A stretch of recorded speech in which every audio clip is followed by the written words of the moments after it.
Hi, I'm Lucas. Welcome back to my channel.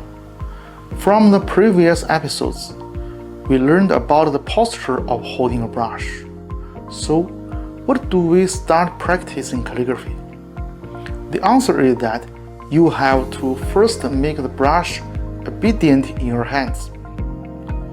We already know that it is the performance of the brush that makes calligraphy a visual art.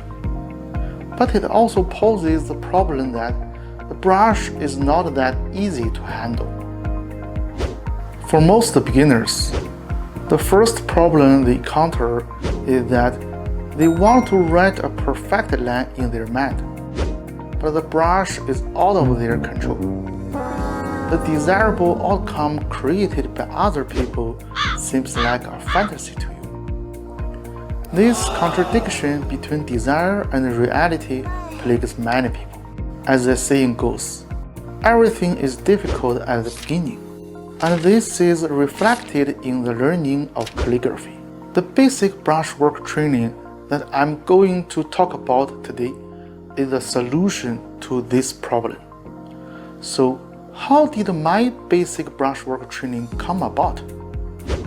Probably like many calligraphy enthusiasts, I initially achieved the initial brush control ability of my hand directly in the process of writing. But this process was not turned out to be easy either. And for quite some time, I thought I might not be able to write calligraphy properly. Since most of my friends learned the same way, I always thought that this was the only way to do basic brushwork. Until later, I saw some pictures, and they changed my perception.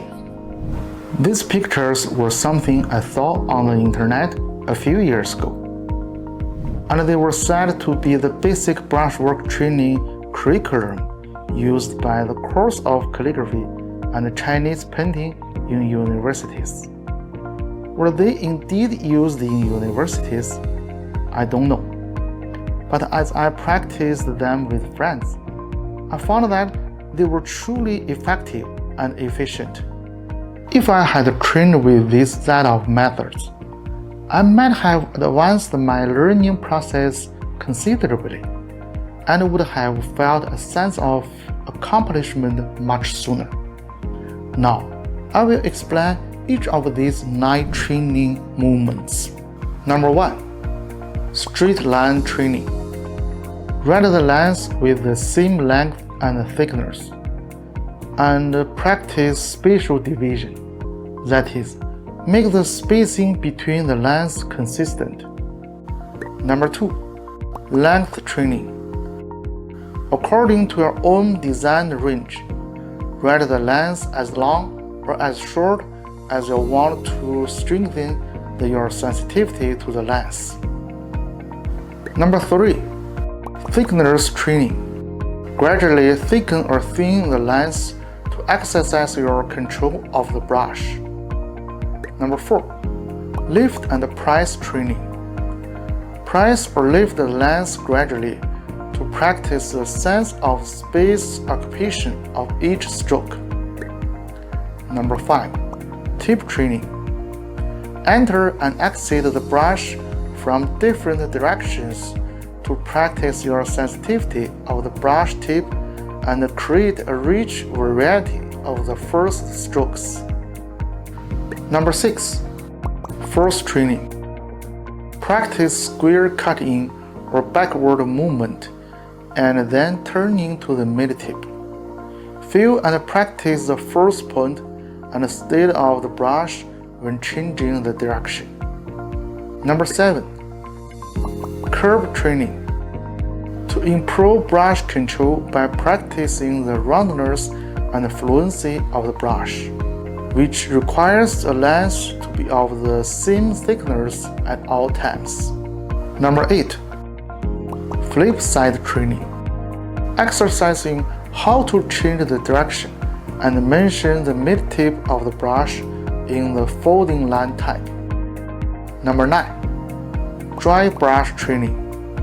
This is to practice ability to gather the hairs and ensure the quality of the lens by keeping the brush from falling apart while the ink in the brush hairs is nearly dry. It should be noted that number 1. The training action above requires the use of the mid tip in all parts of the line except for the flip side start, the tip hiding start, and the turning stroke. This is crucial. Number 2. If you don't have a good grasp of the stroke starting and turning methods in the first point, or don't understand their meaning, it's okay. These points and techniques are worthy of another video. With the above training, being able to achieve the overall line quality to the same standard as in the demonstration is already a huge improvement and a good start. After seeing these demonstrations and the requirements, do you find this training difficult? I would say that when you actually practice, you experience not only difficulty, but also tedium. So, what is the point of the training for Chinese calligraphy? Actually, these trainings are similar to the introductory trainings for soccer and basketball players, such as ball control training in soccer and shooting training in basketball. What I do know is that successful athletes in these fields have been doing this training from their first days in the game to their mature years, and even throughout their entire careers. These seemingly simple basic movements train the muscle memory of the athlete. With such muscle memory, they can instinctively make the required movements without the need for thinking when facing fierce competition on the field.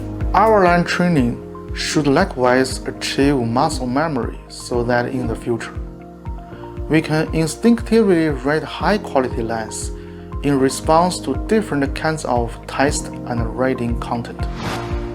Also, in the same way as the basic training of basketball and soccer, calligraphy also requires hundreds, if not thousands, of training sessions. It may scare off a lot of viewers after hearing these words. Yes, that's why not all people can be experts in soccer and basketball.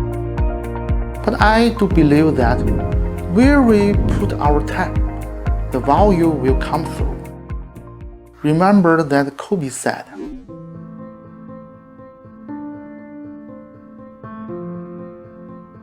you start with where do you want your game to be?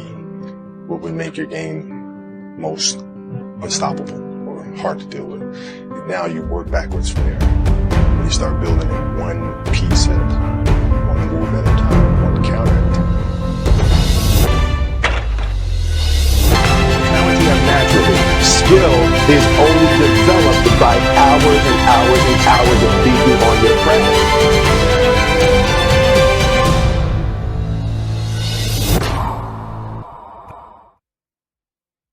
well, that's enough training for beginners to practice for a while.